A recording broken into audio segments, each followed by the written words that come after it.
Hey everybody, it's Mr. Ruby again. So in my last lesson, when we talked about mind maps, when we were talking about the exordium, I talked a little bit about how I was going to introduce 8 different ways to introduce an essay. So if you go to your patterns book, which most of you hopefully have, that's where I got this information from. So if you are not don't feel like watching a slideshow or listening to my voice, you can just go right into your patterns book and find the section called 8 Ways to Introduce an Essay. Otherwise, I'm going to go through these pretty quickly. So, one way to introduce an essay is, well, first of all, an introduction is usually one paragraph, rarely more than two. It introduces, the background and the hook, so that's your exordium. Argument and central claim, that's our propositio. Our main points, that's our peroratio. Or sorry, their partitio, right? And introductions must engage the reader. Now, the only thing that this does not mention, and remember that this is just general introductions, it's not only for arguments, it can also be for analysis papers or other types of papers, is the narratio, which is the contextualization of the argument. So, first way that you can introduce an essay is with background information. So that's kind of your narratio. Give background information and then move directly into your thesis statement. When this works best, when you know your audience is already interested in your topic and you can come directly to your point. So, in Aristotelian argument, we want a hook. So, the background information, if it's kind of dry, if it's not particularly interesting, maybe you want to, add a little spice to it and make it a little more interesting than that. But this is a kind of a good workhorse of an introductory paragraph. It is most useful for timed and on-demand writing because you are not spending a tremendous amount of time being really creative. And honestly, depending on the prompt, depending on your familiarity with the topic that you're discussing, you may just have to go to this, and that's okay. But if you have some familiarity with it and you can maybe introduce your essay in a different way, you might want to try some of the other ones we're going to be talking about in a minute. So this is just one example, and I'm going to post this slideshow so you can look at it static without listening to me. But these are some examples that came out of patterns that show you like what these introductory styles look like.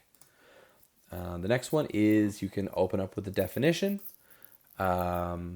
of a relevant term or concept. So you want to make sure that if you're going to do this for the kind of essay that requires you to do this. So one of the arguments that we got into, not all 3 of the classes, but we did talk about it in all 3 of the classes. Some of us argued more than others.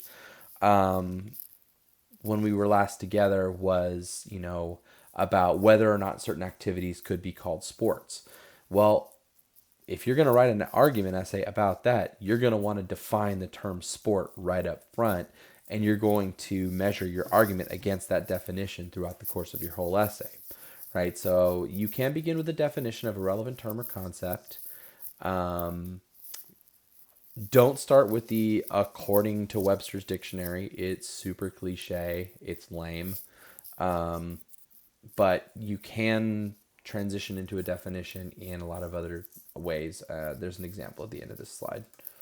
When this works best, research papers or exams where the meaning of specific terms are crucial. So here's one. Oops.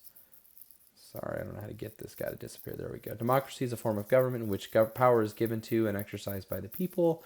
This may be so in theory, but some recent elections have raised concerns about the future of democracy. Extensive voting machines irregularities and ghost voting have jeopardized people's faith in the democratic process.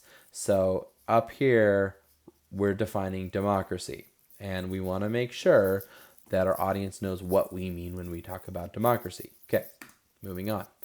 An anecdote or a story.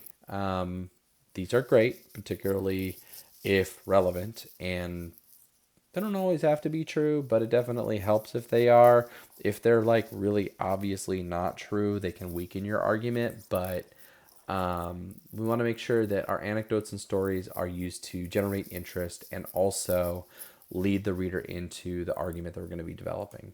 So you can begin it with an anecdote or story that leads your readers to your thesis. This works best in lots of different ways. If you go back into patterns and look at some of the different things that we've read, a lot of them open up their essays or pieces of writing with an anecdote or story, which makes them interesting. Don't be overly general. Your story or anecdote must connect to the main idea of the essay. So it shouldn't just be loosely connected to an idea you're talking about. It should be something that is really pertinent. So, for example, in the prompt that I gave you for the mind map, and asked about like opinions of celebrities and other people, and what's the value of those opinions and stuff. It's like there's lots of different examples you can use anecdotally to introduce your essay, but you want to make sure that whatever you choose connects to your position, connects to your claim, and actually helps contextualize it. You don't want to just choose like some random thing that a famous person said and then it doesn't really connect, because that is pointless. It doesn't make any sense. You can open up with a question. Okay. Have you ever is not a good question. Okay. Part of the reason why is because when we start when we start essays with have you ever, it's a yes or no question.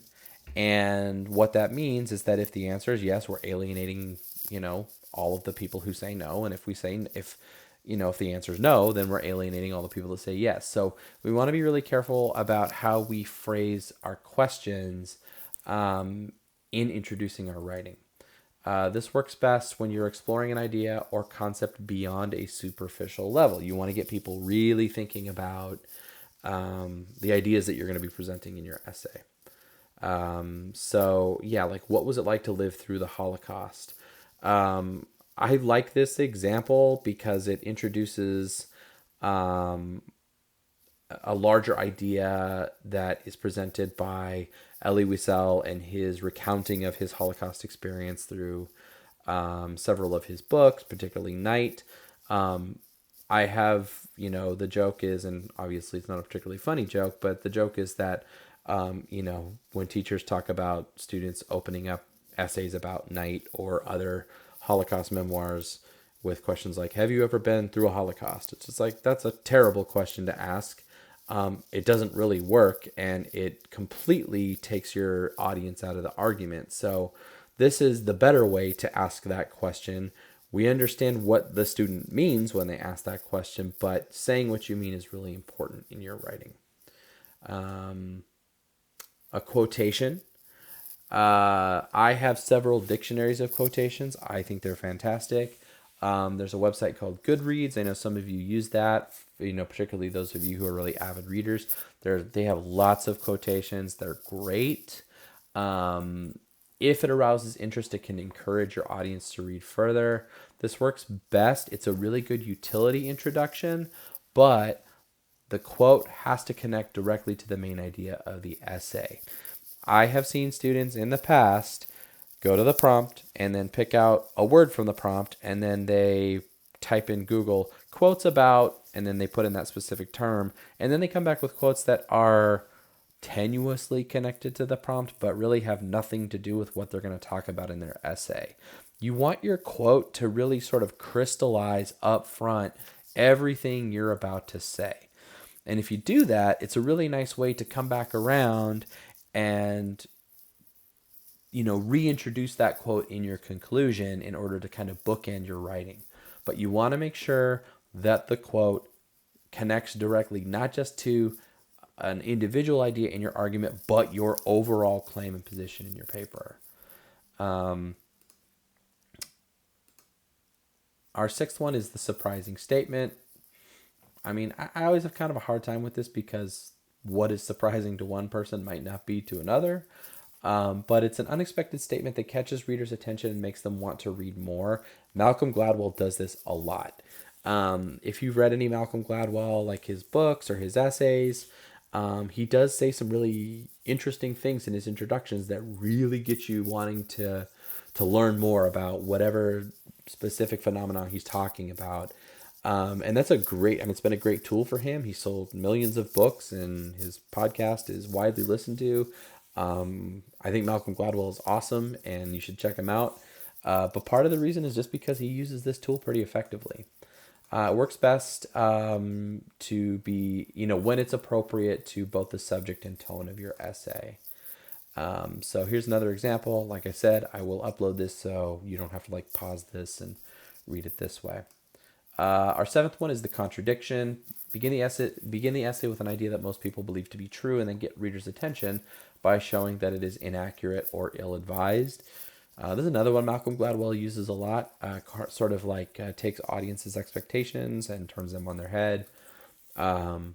This works best when your essay challenges preconceived notions.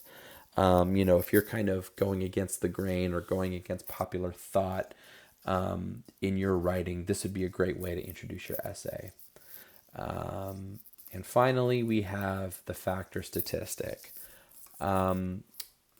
This works best when we are writing research reports, argument or justification papers, but it can be used in lots of different kinds of writing. And so I have another example here. So this is a great little resource to use. Like I said, you can find this information in Patterns. I mean, I pretty much just typed it verbatim from Patterns, just because I like people, like to go over this in class, and people like to see this stuff visually. So once again, another tool for you to use. More to come in the next few days. All right, bye.